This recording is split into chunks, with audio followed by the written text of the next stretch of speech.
एक दिन कॉलेज में प्रोफेसर ने विद्यार्थियों से पूछा, इस संसार में जो कुछ भी है उसे भगवान ने ही बनाया है ना? सभी ने कहा, हाँ, भगवान ने ही बनाया है। प्रोफेसर ने कहा कि इसका मतलब ये हुआ कि बुराई भी भगवान की बनाई चीज ही है।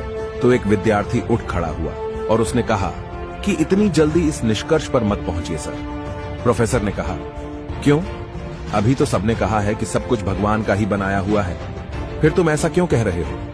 विद्यार्थी ने कहा कि सर, मैं आपको छोटे छोटे 2 सवाल पूछूंगा, फिर उसके बाद आपकी बात भी मान लूंगा।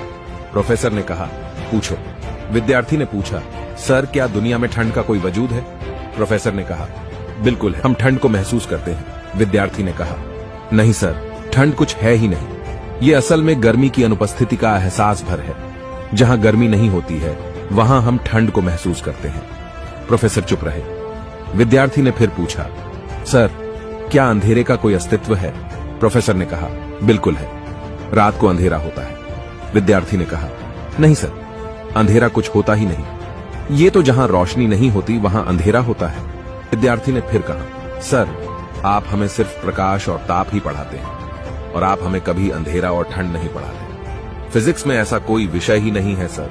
ठीक इसी तरह ईश्वर ने सिर्फ अच्छाई बनाई है। जहां अच्छाई नहीं होता है वहां हमें बुराई नजर आती है, पर बुराई को ईश्वर ने नहीं बनाया।